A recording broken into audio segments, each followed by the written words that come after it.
It began with the smallest of movements, just a ripple in the grass, a whisper of metal on bark, but that sound would come to define everything that followed. That was the moment I lost my peace, my patience, and almost my beloved tree. When I bought my home in Magnolia Hills, Georgia, I wasn't looking for drama. I was looking for soil, for silence, for the kind of place where the seasons shifted slowly and the leaves told stories of those who had come before. The century-old white oak in my backyard had been one of the deciding factors. Massive and dignified, it stood like a natural monument, steady and unshaken through thunderstorms, summers, and time. That tree meant everything to me. My father used to say trees like that were God's way of reminding us that time isn't always against us. After his funeral, I buried a small box of his letters beneath its roots. That was 2 years ago. So when I heard the growl of a chainsaw slicing through morning stillness, I froze. It was a Tuesday. I had just wrapped up a video call with a client. My job as a freelance interior designer allowed me to work from home most days, and was in the middle of preparing a simple lunch when the mechanical buzz grew louder. At first, I assumed it was city landscaping, or maybe my neighbor trimming hedges. But when the noise didn't fade and instead got sharper, angrier, I stepped outside to see for myself. There she was, Deborah Holloway, 3 houses down. A woman who looked like she'd been laminated in privilege, with ironed khakis, pearl earrings, and the stiff kind of hair that moved as a unit. And now she was standing in my backyard, wielding a chainsaw almost as tall as she was, carving into the base of my white oak tree. My breath caught in my throat. My feet didn't move. The cut wasn't deep, not yet. Maybe an inch into the bark. But it was deliberate, methodical, like she'd done this before. Deborah, I called, my voice a mix of disbelief and fury. She turned, casually flipping off the chainsaw like she was turning down the volume on a TV. "Oh, Rebecca. Good morning," she chirped, as if we were neighbors discussing weather and not standing over an attempted act of arboricide. "I'm just handling a bit of a tree situation." I walked closer, heart pounding. "On my property?" She smiled, but it didn't reach her eyes. According to HOA standards, trees exceeding 35 feet are prohibited. This one's clearly over 40. It's dangerous. A liability. I've measured it myself. I've read every page of our HOA charter, I said firmly. There is no such rule. And even if there were, you'd still be trespassing. You're not enforcement. You're not even. I stopped. Why are you even here? Her smile widened. Actually, I am enforcement now. I'm the new HOA president. Elected just last week. We had a board meeting. You weren't there. I blinked. No one had informed me of an election. There had been no announcement, no vote, nothing in the mail. Just like that, Deborah had crowned herself queen. "That doesn't give you the right to step onto my land," I said, reaching for my phone. "You're committing a crime." "You're being dramatic," she snapped, suddenly dropping the friendly act. "This tree drops leaves in my yard. Every fall. It's an eyesore." "Your yard is across the street," I replied. 3 houses down. She looked at the tree, then back at me, gripping the chainsaw. "Well, I've already started. I might as well finish. The board approved the removal of all oversized trees this month. Yours is just the first." "I'm calling the police," I said. "You have 5 seconds to put that thing down." There was something in my voice that made her hesitate. Maybe it was the tremor of fury I couldn't suppress. Maybe it was the reality of consequences finally catching up. Either way, she dropped the chainsaw and stepped back, feigning indignation. "You'll be hearing from the HOA," she snapped. "Fines. Daily ones. This isn't over." I watched her stomp off across the yard, blonde bob bouncing with every angry stride. Then I called my friend Vanessa, an attorney who specialized in property disputes, and told her everything. "Document it all," she said. "Damage to the tree. Photos. And file a police report immediately. This kind of behavior escalates." She was right. By the time the officers arrived, Rodriguez and Langston, they had heard it all before. Neighbors with power complexes. Fake HOA authority. Suburban squabbles gone nuclear. Rodriguez peered at the cut on the tree and let out a low whistle. This could be serious. Depending on the value of this tree, it may be felony-level vandalism. These heritage oaks aren't just landscaping, they're property assets. I gave my statement, handed over the photos, and agreed to follow up.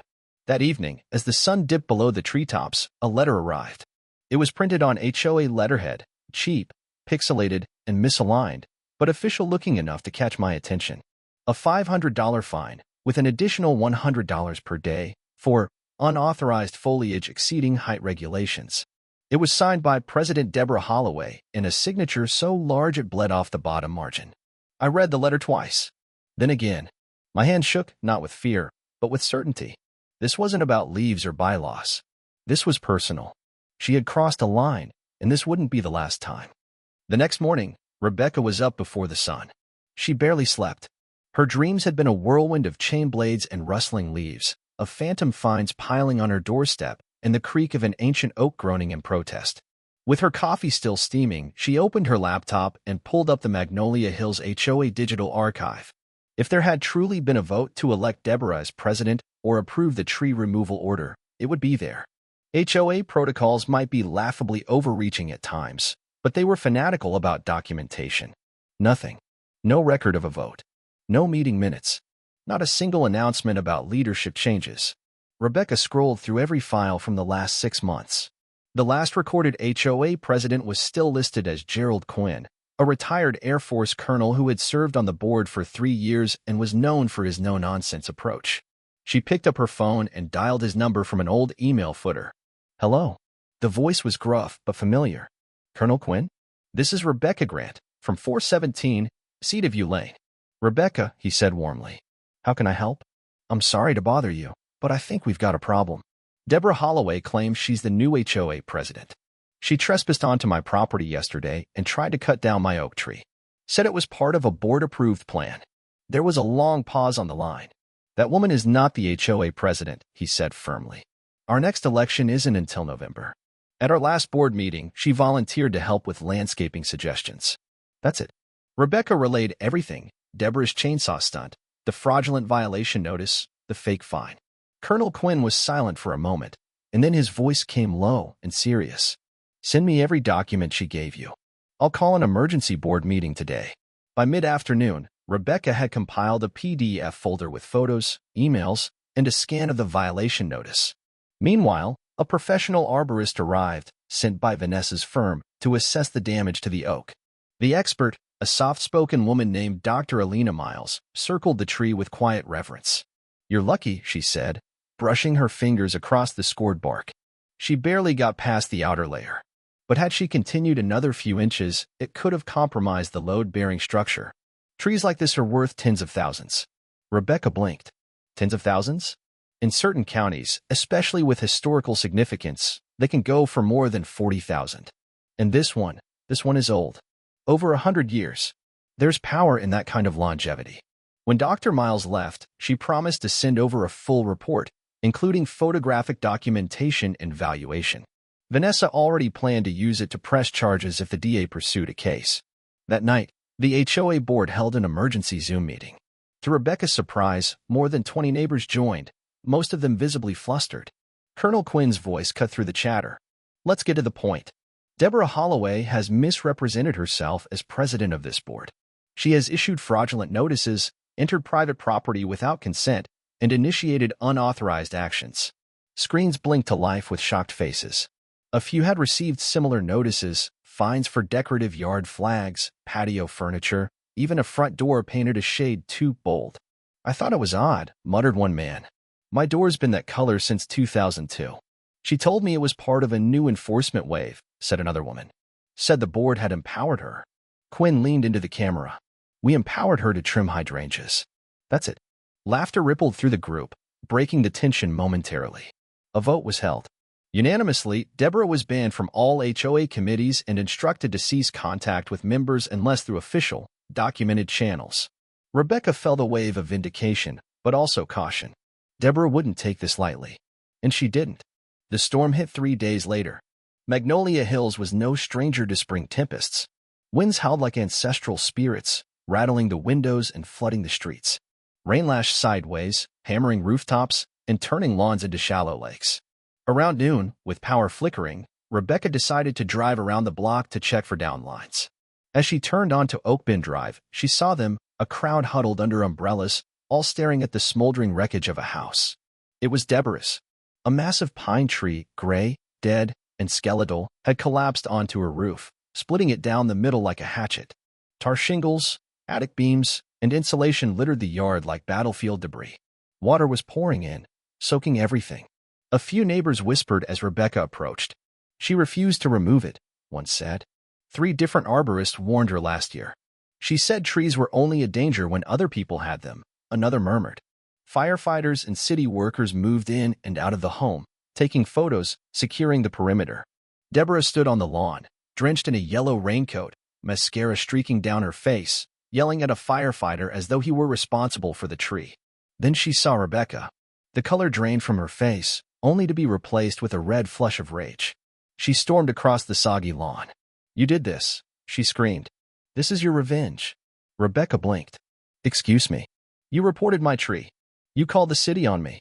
I didn't even know it was dead. Liar. You just want to destroy me." The crowd tensed. Some stepped forward, looking ready to intervene. But before anything escalated, a familiar black cruiser pulled up. Officer Rodriguez emerged, raincoat billowing behind him. "Everything all right here?" "Arrest her," Deborah shrieked, pointing at Rebecca. "She's a criminal. She's been threatening me." Rodriguez looked at Rebecca, then at the destroyed house, then back at Deborah. "Ma'am," he said carefully, "are you suggesting that Ms. Grant used the wind to drop this tree on your house?" Deborah opened her mouth, closed it. For once, no words came out. Rebecca almost felt pity. Almost. "Focus on getting your home safe," Rodriguez said gently. "And if you have legitimate complaints, file them. Otherwise, let's avoid public scenes." As Rebecca turned to leave, Deborah hurled one last venomous line at her back. "This isn't over." The storm passed, but the tension in Magnolia Hills remained thick and unmoving, like mist that refused to lift after dawn. Though power was restored and cleanup crews cleared fallen branches from sidewalks, a quiet unease lingered, especially on Cedarview Lane. Rebecca's oak tree had survived the winds without a scratch. Sturdy, unshaken. But she couldn't shake the feeling that Deborah's rage hadn't blown over with the storm. The silence that followed the confrontation on Oak Bend Drive was unnerving. Deborah had gone dark. No more public tantrums. No HOA emails. No midnight flyers shoved into mailboxes. Even the gossip threads in the neighborhood group chat fell quiet. That stillness was what made Rebecca nervous. Deborah wasn't the type to surrender. Not after being publicly embarrassed, formally banned by the HOA, and watching her roof collapse under the weight of her own negligence. Then came Sunday night. The air was humid and still, the kind of thick silence that makes your skin itch before a storm or something worse. Rebecca had gone to bed early after a long day planting herbs beneath the recovering oak. As she closed her eyes, she felt a brief flash of calm, thinking perhaps, just maybe, the war had ended. But war has a way of coming back in the dark. At exactly 2:11 a.m., her backyard lit up. Not from the moon, from the motion-triggered floodlight. In a matter of seconds, her newly installed security system kicked on silent alerts sent directly to her phone. The app's push notification read, "Motion detected, backyard camera 3." Rebecca sat up, heart hammering. She grabbed her phone, tapped the alert, and the live feed opened. There, in the grainy night vision screen, stood Deborah Holloway, wearing dark clothes, gloves, and wielding the same orange chainsaw she had dropped days earlier. Rebecca couldn't breathe. Deborah was standing inches from the white oak, sizing it up like a lumberjack preparing for her final swing. Then, without hesitation, she pulled the cord. The chainsaw roared to life, its jagged teeth glinting faintly under the floodlight. The sound tore through the night like a scream. Sparks danced as the blade met bark. With chips sprayed outward, Rebecca's sacred tree trembled under the assault. She didn't hesitate. Dialed 911. Her voice was calm, but every word trembled with urgency. "Yes, this is Rebecca Grant. Someone is trespassing on my property. She's attacking a tree in my backyard with a chainsaw. I have her on camera. She's done this before. Please send someone now." The dispatcher confirmed units were en route. Less than 4 minutes later, the red and blue lights of 2 cruisers washed over the front of Rebecca's home. Officers leapt the gate, flashlights blazing, voices commanding. "Drop the saw. Hands in the air." The footage later showed Deborah turning, eyes wide, mouth open in some half-formed excuse, then dropping the chainsaw with a thud as officers surrounded her. She was handcuffed on the spot, breathless, rambling about preservation, enforcement, and righteous authority. None of it made sense. None of it mattered. Rebecca watched from her bedroom window, hand covering her mouth, eyes fixed on the woman being led down the driveway like a common criminal. It was over. Or so she thought. By sunrise, the neighborhood buzzed. Word had spread fast. By Monday morning, Deborah's mugshot was circulating on Facebook groups, accompanied by blurry stills from Rebecca's security feed. The local news picked it up. Chainsaw Justice in Magnolia Hills, one headline read. Disgraced HOA volunteer arrested for midnight attack. Rebecca could barely keep up with the calls. Neighbors offering support. Friends dropping off coffee. One even showed up with a bouquet of white lilies for the oak, she said, half joking. But when Officer Rodriguez knocked on the door at noon, the humor faded. May I come in? He asked, voice subdued. Rebecca nodded. She poured coffee without asking. We arrested Ms. Holloway on multiple charges, he began, unfolding a notepad. Criminal trespass. Destruction of property. Violation of a previous warning. Rebecca leaned forward. How bad is the damage? Rodriguez exhaled slowly. An arborist from the city came by this morning. He assessed the tree. The cut went nearly halfway through the trunk. Structurally, it's compromised. It'll need to be removed before it becomes a safety hazard. The words felt like bricks being stacked on her chest. But it's still standing, she said softly. For now, he nodded. But a strong gust or another storm could bring it down, and it would fall toward your home. Rebecca stared down into her coffee. The bitter steam rose slowly, curling like smoke from a battlefield.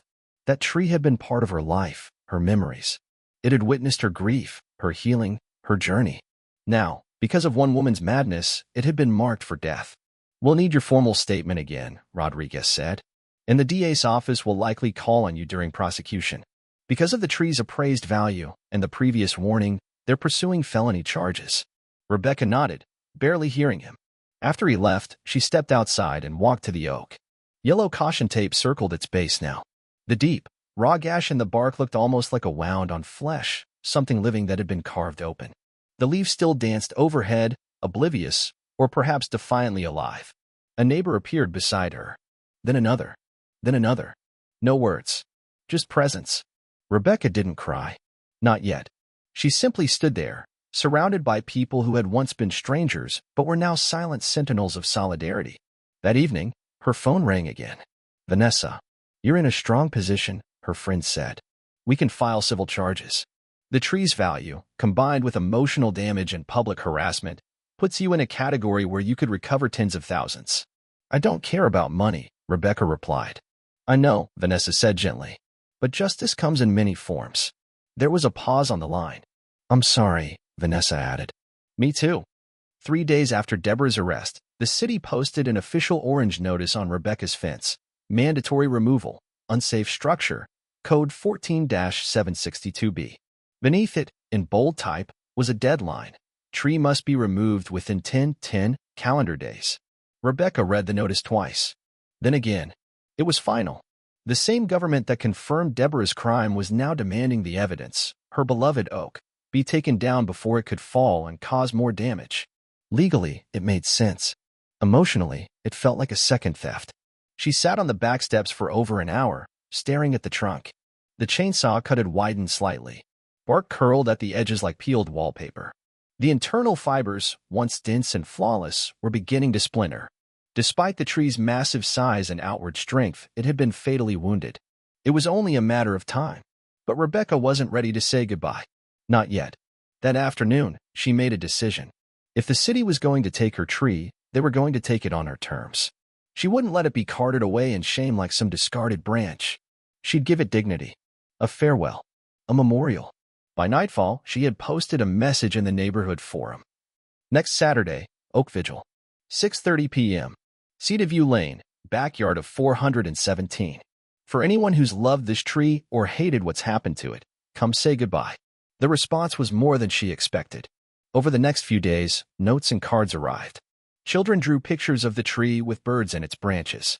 Someone left a small windshield with 1910 engraved at the bottom, the estimated year the oak first sprouted. Rebecca had to fight back tears when she found it dangling from the lowest limb. One neighbor, Mrs. Ellis from down the street, stopped by with an old Polaroid of her late husband and son leaning against the trunk from decades earlier. He built a tire swing on this, she said quietly. My boy used to fall asleep on summer afternoons right there. I've never seen him smile as wide as in this picture. Rebecca added it to a growing collage on a wooden board she mounted beside the tree. It had become more than a plant. It was memory, community, a landmark of time. Meanwhile, Deborah remained in the county holding facility, pending formal charges. The DA's office confirmed they were pursuing a felony count of property destruction, citing the estimated $40,000 value of the oak, the prior warning, and the footage as compelling evidence. Vanessa called every other day with updates. "They're throwing the book at her," she said. "This wasn't a mistake. This was willful, obsessive, and dangerous. She's not just facing jail time, she's likely to be civilly liable for damages too." Rebecca didn't want to think about jail. What haunted her wasn't vengeance. It was the why.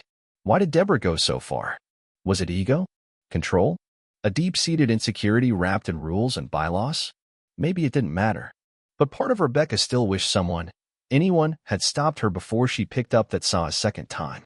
On Saturday, the evening of the vigil, the neighborhood gathered. Over 40 people arrived. Some brought folding chairs. Others carried tea lights. A few brought small ornaments or scribbled notes. Children sat cross-legged in the grass, watching as the last light of the day filtered through the branches, casting golden patterns on the lawn. Rebecca stood up on a small step stool. Her voice was calm, her eyes steady. "This tree didn't belong to just me," she said. "It belonged to this block, to our memories, to everything that made this neighborhood feel rooted." She paused. "It's easy to talk about what was destroyed, but I want us to talk about what was revealed. Because in the last 2 weeks, I've seen more unity, more support, and more courage than I ever expected when I bought this house." A light breeze stirred.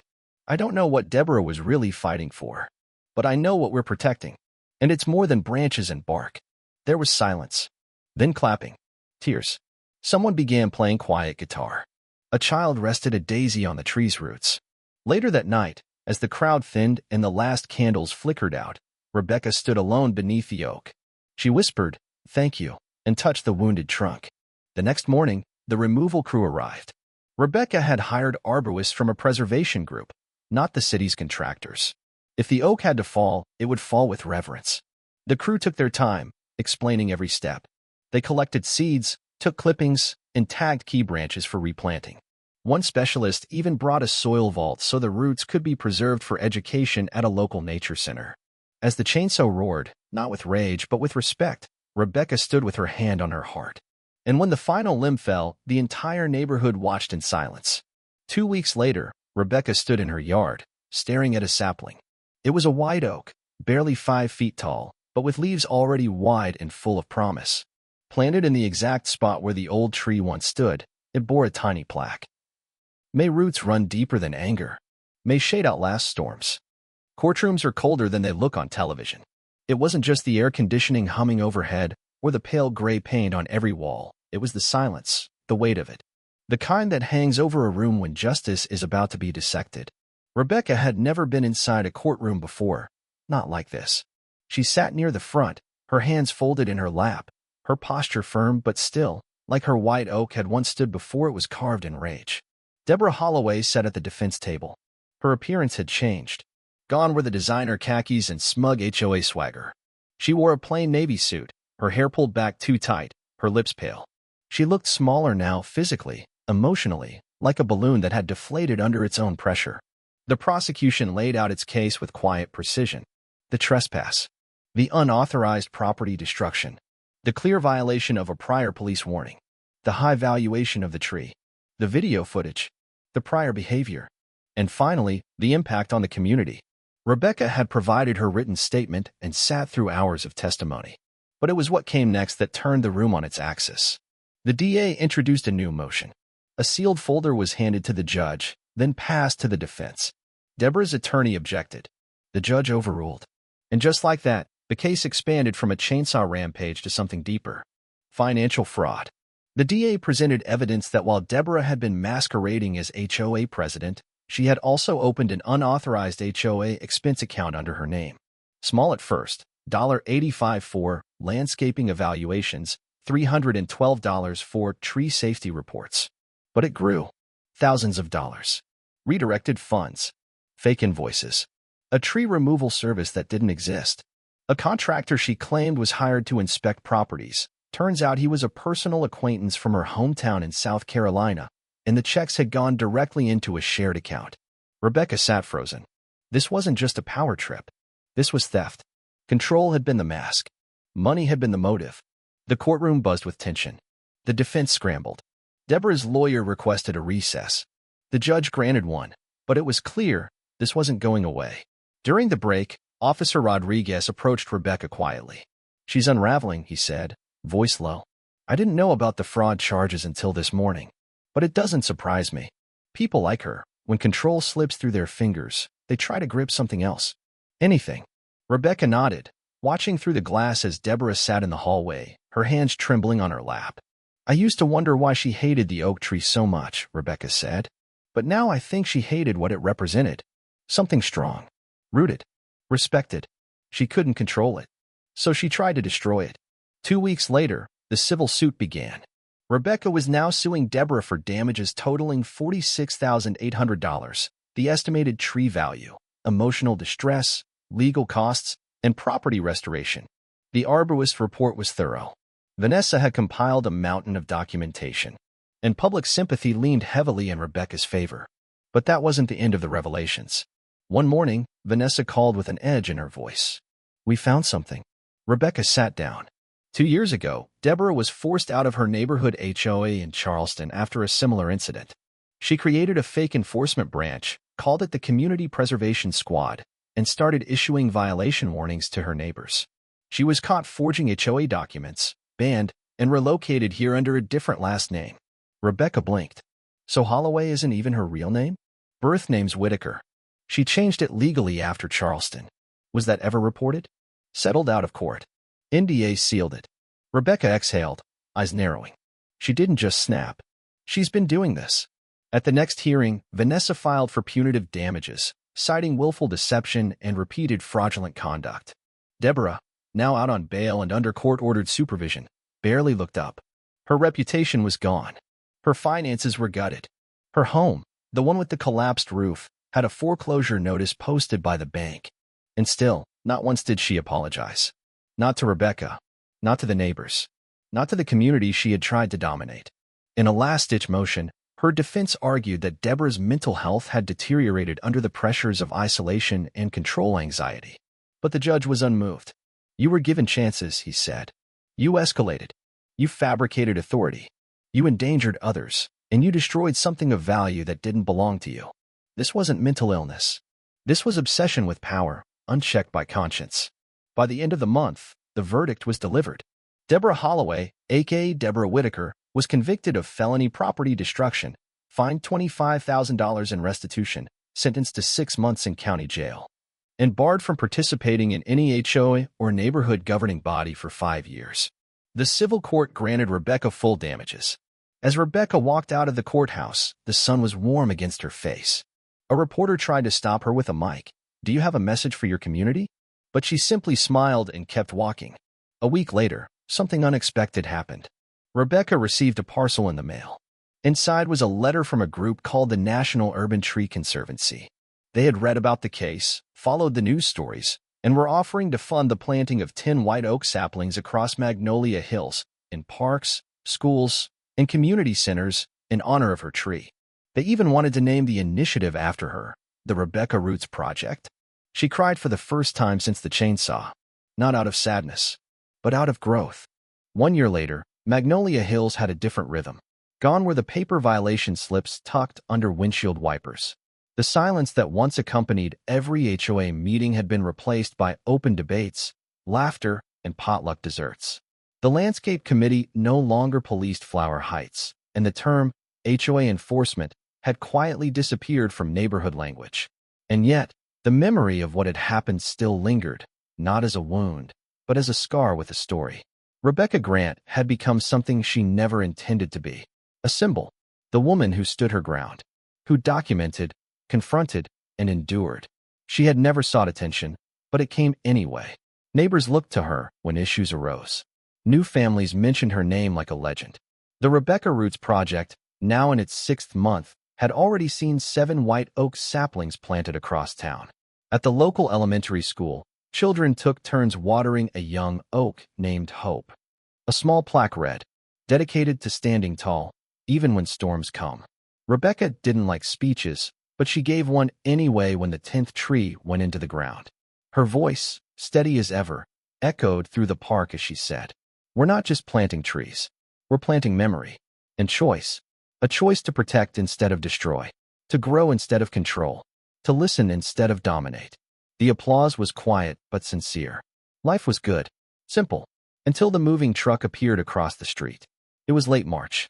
The air still carried a crisp bite from winter's last gasp, but the promise of spring pulsed beneath it. Rebecca was trimming vines near the front porch when she saw the U-Haul. A white SUV followed behind it. Out stepped a man in his mid-40s, trim, polo tucked into khakis, clipboard in hand. He looked around like a man surveying territory rather than admiring a neighborhood. 2 hours later, Rebecca saw him walking house to house, knocking, clipboard still in hand. At 417 Cedarview, her doorbell rang. She opened it cautiously.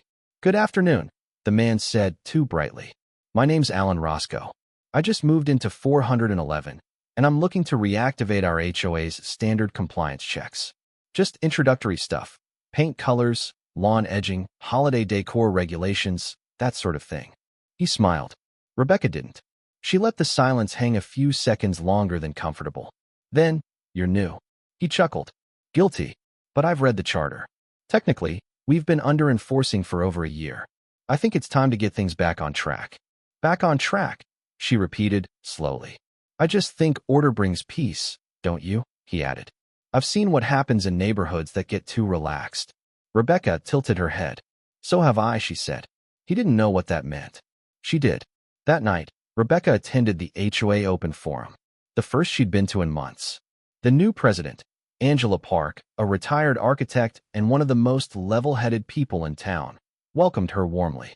After general announcements and landscaping updates, Angela opened the floor for new business. Alan stood. "I believe we've drifted too far toward leniency," he began. "I propose reinstating regular HOA inspections and issuing reminders for even minor violations. We need to tighten the leash before the neighborhood slips further." Rebecca raised her hand before anyone else could speak. "Alan," she began, "do you know why the HOA rules changed last year?" He hesitated. "There was some kind of incident." "There was a tree," she said, "and a woman who thought rules gave her the right to destroy it. She forged authority. She weaponized silence. And in the process, she taught us something." She stood. "We don't need tighter leashes. We need stronger roots. And community isn't built on compliance. It's built on trust." She looked around the room. Dozens of heads nodded. Angela smiled. Alan sat down, clipboard untouched. That night, Rebecca walked through her backyard. The young oak sapling, now nearly 6 feet tall, swayed gently in the wind. The stars above shimmered quietly, as if nodding their approval. She placed her hand on its slender trunk. "You've got a lot to live up to," she whispered. And then she smiled, because she knew something Alan didn't. The strongest things don't shout for power. They just keep growing.